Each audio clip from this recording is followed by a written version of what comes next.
Rudy, ce qu'on a décidé aujourd'hui, c'est d'échanger là tous les deux ensemble hein, quelques minutes autour du sujet des interférences. Alors, pourquoi les interférences? Parce que comme vous avez compris, c'est justement l'objectif hein, d'une session d'hypnose, c'est d'aider la partie subliminale, la conscience, à se désinterférer, à se libérer avec notre compagnon. Donc c'est important d'en apprendre un peu plus hein, sur ce qu'est une interférence. Voilà, on va, comme on fait toujours, hein, rester, je dirais, minimaliste. En tout cas, on va aller à l'essentiel. Hein. Bien entendu, vous pourrez faire vos propres recherches hein, si vous voulez creuser le sujet. Alors, si tu veux bien, Rudy, déjà, on pourrait donner une définition hein, de ce qu'est une interférence. Oui. C'est un terme assez large. Hein. Alors, en tout cas, moi, de mon point de vue, hein, en tant qu'opérateur de support, l'interférence, c'est tout simplement une source de pollution, de nuisance, une contamination, un parasitage quelconque de la partie subliminale. Donc la partie subliminale, le moi supérieur, la conscience, hein, différentes appellations, mais va en fait perdre sa souveraineté voilà, par une source, donc encore une fois, par une interférence, justement. Et donc, bien entendu, une fois qu'elle a perdu sa souveraineté, eh bien, il y a une répercussion sur sa partie physique qui va en subir les conséquences qui sont très larges, hein, à la fois au niveau physique, au niveau de ses énergies, au niveau psychique, mental, émotionnel, etc. Hein, à tous les niveaux, en fait. Hein. Voilà. Je sais pas, donc, qu'est-ce que toi, tu veux donner ton point de vue par rapport à ça? Oui, merci. Je te rejoins à plusieurs niveaux, physique, émotionnel, psychique, mental. Et ça a plusieurs degrés. Ça a plusieurs nuances aussi, fréquentielles.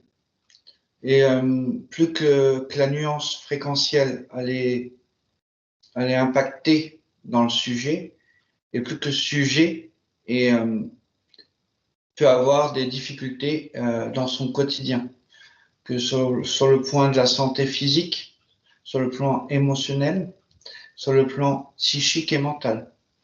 Et il y a un déséquilibre, justement, sur le plan émotionnel, psychique, mental. Et au niveau, il y a plus d'alignement avec son physique, son émotionnel et son mental. Voilà ce que je peux dire en premier abord. Ouais, ouais. Nous, d'après ce qu'on sait, donc il y a la partie théorique, mais surtout la partie pratique, et par nos expériences, en fait, on peut classer les interférences en plusieurs catégories, plusieurs grandes familles.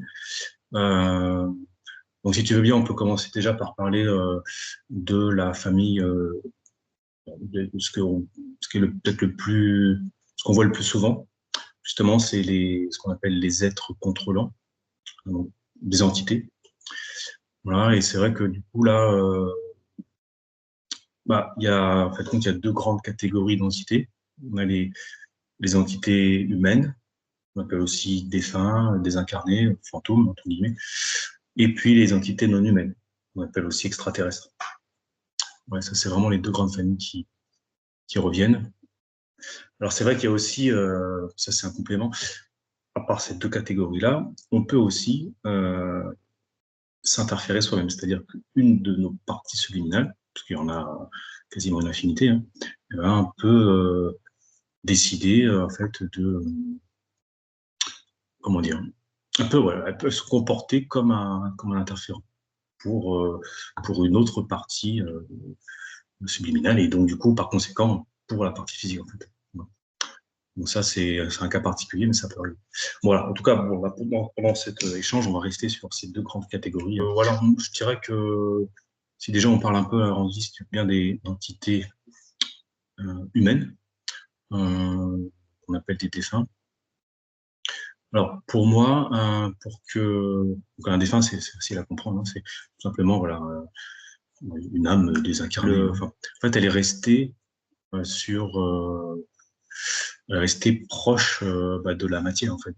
Au niveau vibratoire, elle est restée sur un plan assez bas.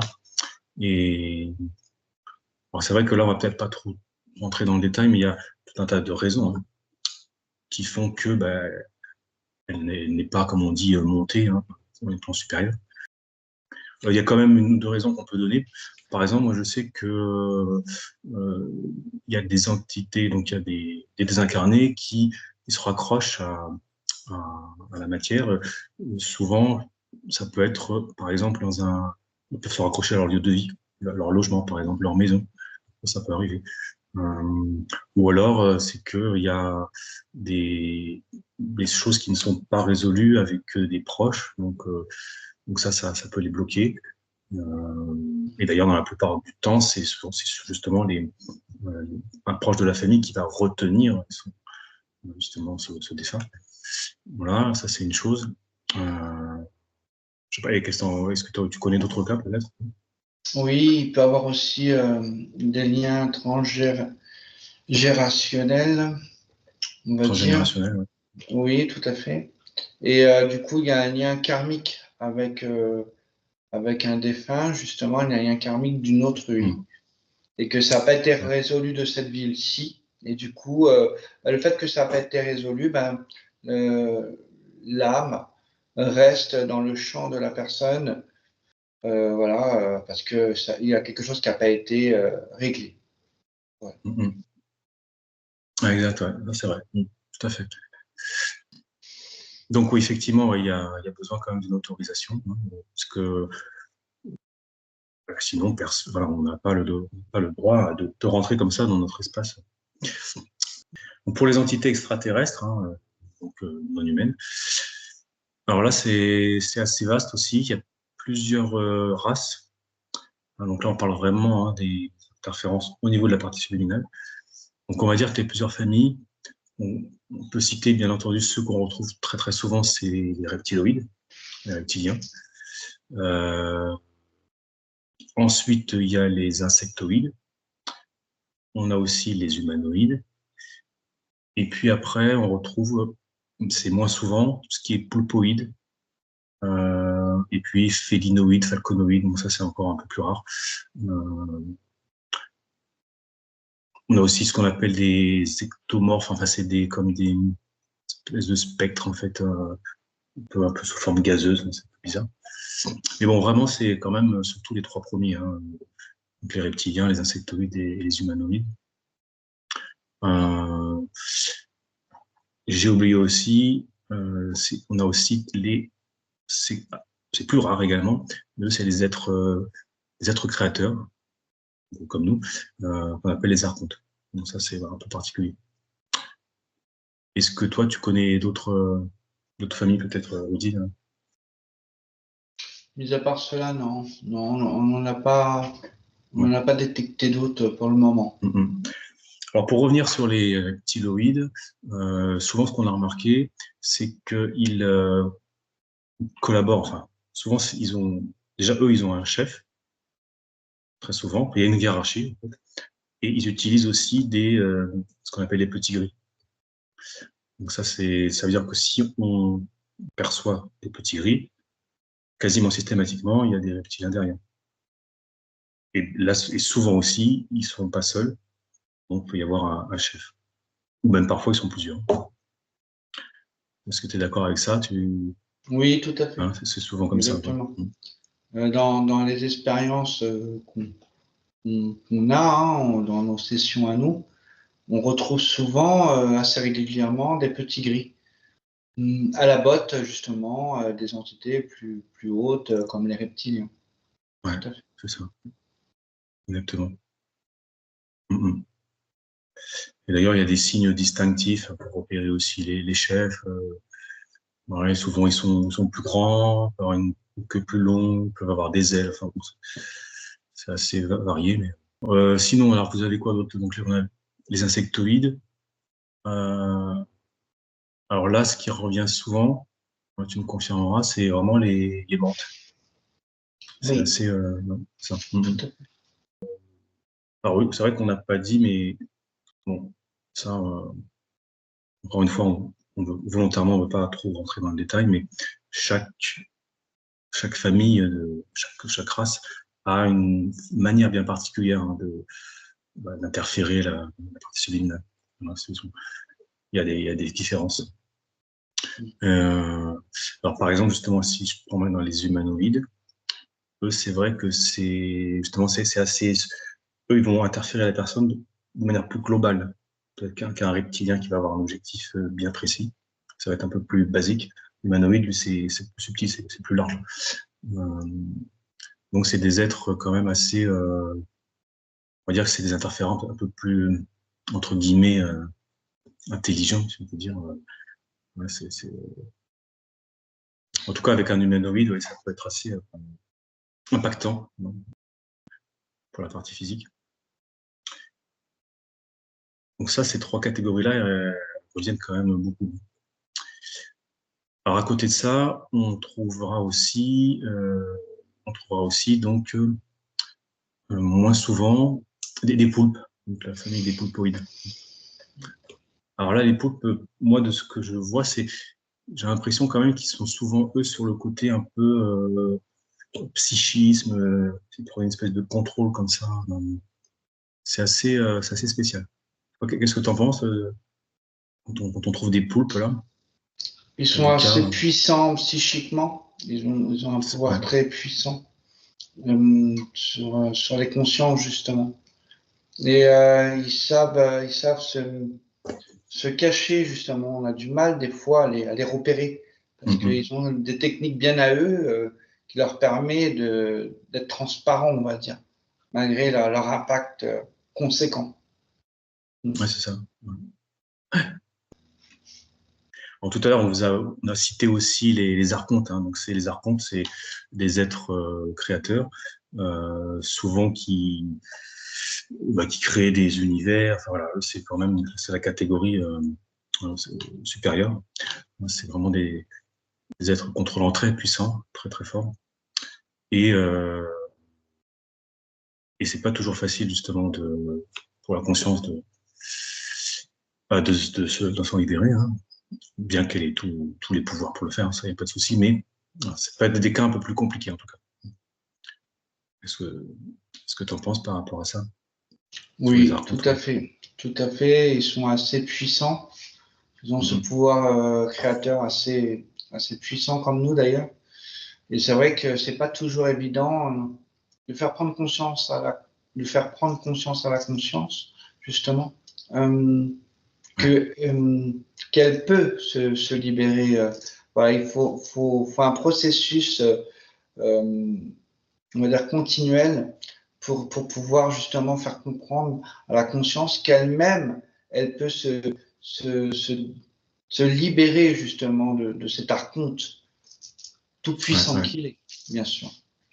Mhm. Ouais, c'est ça. Et là, dans ces cas-là, on est obligé d'utiliser des stratégies particulières, voilà, c'est un peu plus compliqué. Mais bon, on arrive à s'en sortir, hein, de toute façon. Bien sûr. Bon, après ça, si tu veux, on peut dire un mot sur l'autre famille d'interférences qu'on appelle tout simplement des mémoires.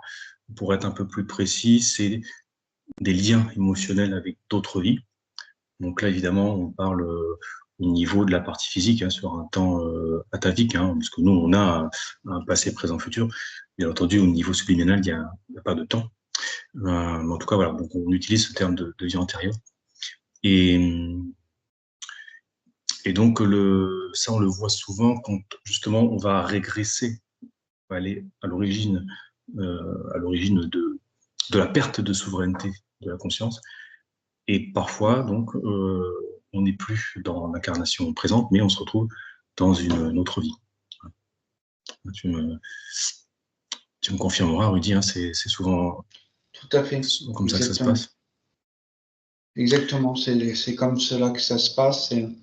Et c'est pour ça que, comme tu disais si bien, il faut remonter justement euh, à l'origine de perte de souveraineté. Et là, on se retrouve vraiment dans cet espace-temps, et il faut aller là, justement la libérer pour que la conscience puisse retrouver sa souveraineté dans sa réalité du maintenant.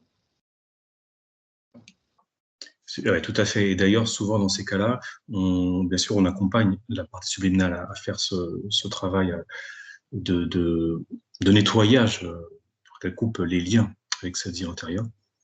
Et, pour que en fait, voilà, que la partie physique ne soit plus polluée par cette mémoire. Donc. Et ça revient quand même très très souvent.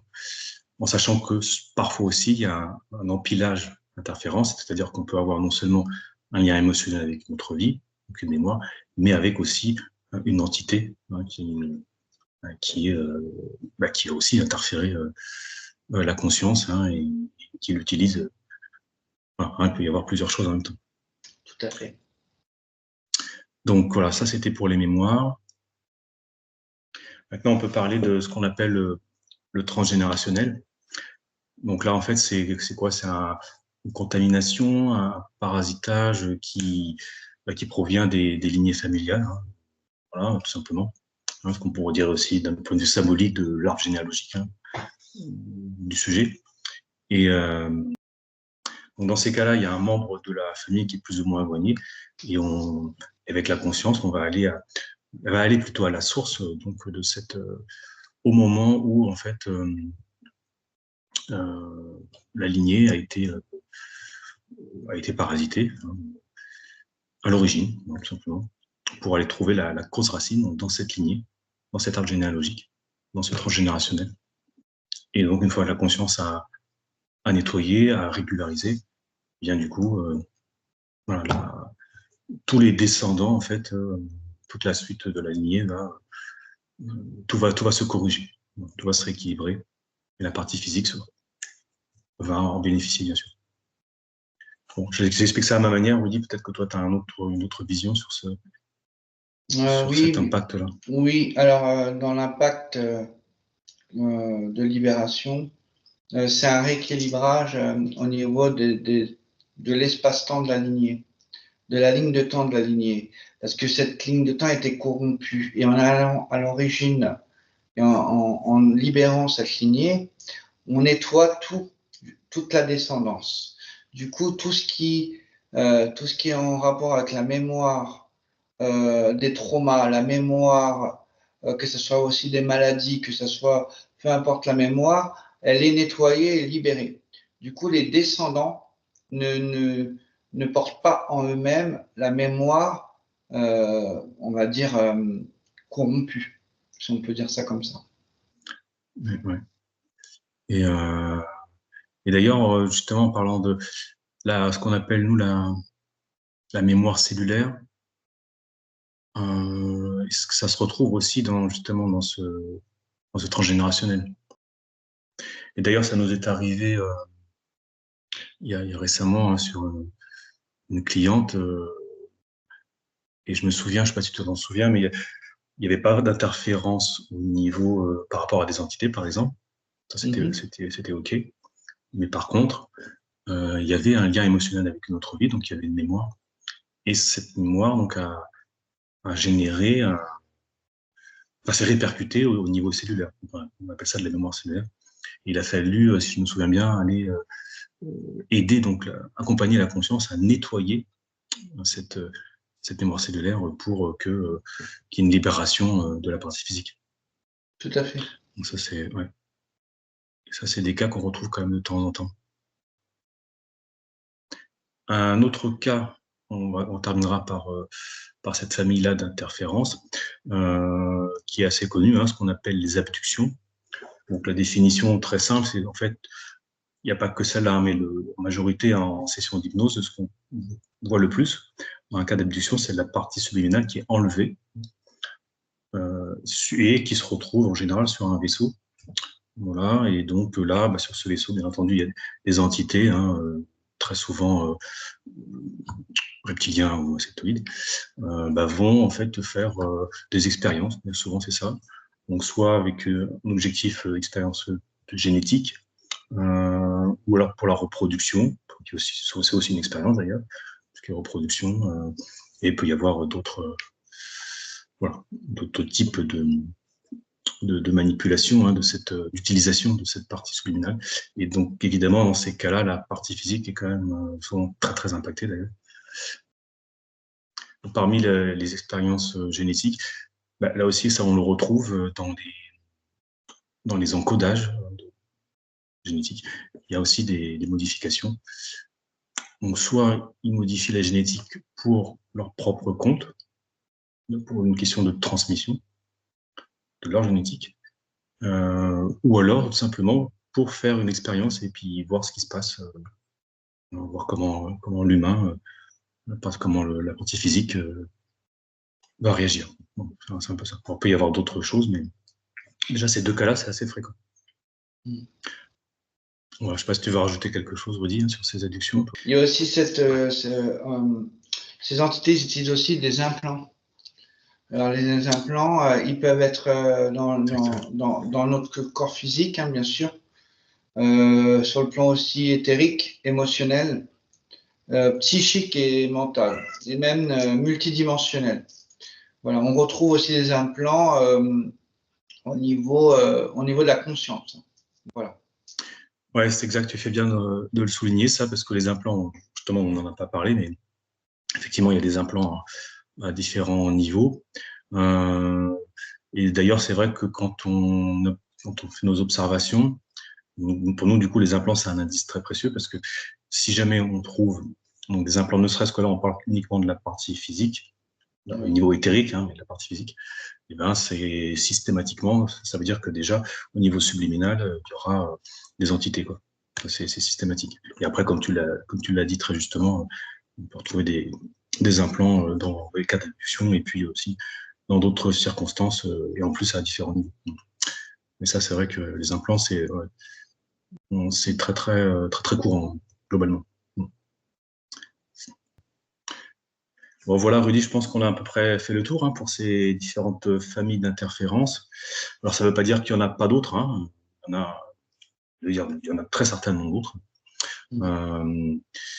Simplement, pour terminer, une remarque qui est importante à faire, c'est que c'est vraiment notre accompagnement, notre intervention, hein, avec l'accord, bien entendu, de la partie subliminale, qui doit aider la conscience à se désinterférer. En résumé, c'est vraiment à elle de faire tout ce travail. Pourquoi? Parce qu'il est très important qu'elle comprenne déjà qu'est-ce qui l'interfère, à quel moment ça s'est produit, quand est-ce qu'elle a perdu sa souveraineté, et surtout les mécanismes de l'interférence, le comment, le pourquoi et le comment.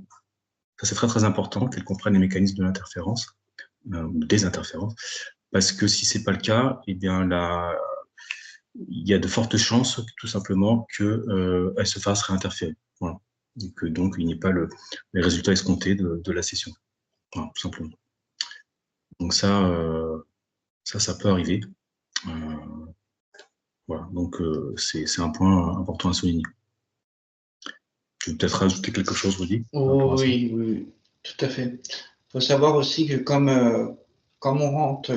je rentre dans l'hypnose et que je travaille avec la conscience, au niveau de ce que moi, je prends l'information du sujet, je fais prendre conscience à la conscience, justement, du sujet, de toute cette pollution, en y transmettant toute l'information vraiment dans l'ambiance hypnotique. Et en transmettant ces informations-là, c'est là qu'elle prend conscience justement de sa propre interférence. Et après, on l'aide, on va dire, on l'accompagne à se désinterférer. Voilà. Parce qu'elle prend l'information qu'elle n'avait pas. Parce que on va dire qu'elle a pu être un peu leurrée, la conscience. Donc, elle n'a pas accès dans l'instant T, justement, à cette pollution. Ouais. Voilà. Donc, c'est très important à savoir. Très important à. Voilà. Ouais, exactement, c'est ça. En plus, tu fais allusion aussi à notre, on va dire, notre protocole, hein, si on peut dire ça comme ça, la trame de notre session. Effectivement, la première partie, qui est vraiment cette exploration, cette observation. Oui. Hein, donc, et puis ensuite, eh ben, on va transmettre toutes ces informations quand la conscience est en capacité de les réceptionner, parce que c'est pas toujours le cas. Hein. Parfois, il y a un petit travail à faire avant. On doit lui donner un petit coup de pouce parfois. Et voilà, et comme tu l'as dit, une fois qu'elle elle a compris, elle a tout ce qui a été observé, et donc ensuite on peut passer à l'autre étape où là, ensemble, on va vraiment la prendre par la main, si on peut dire, et puis l'accompagner à se désinterférer, à se libérer, tout simplement. Exactement. Très bien, mais je crois qu'on va s'arrêter là pour aujourd'hui, Rudy, si tu es d'accord. Et merci pour votre attention. Comme d'habitude, n'hésitez pas à partager, liker, commenter. Abonnez-vous si ce n'est pas fait. Si vous avez des questions, contactez-moi directement. À bientôt. À bientôt.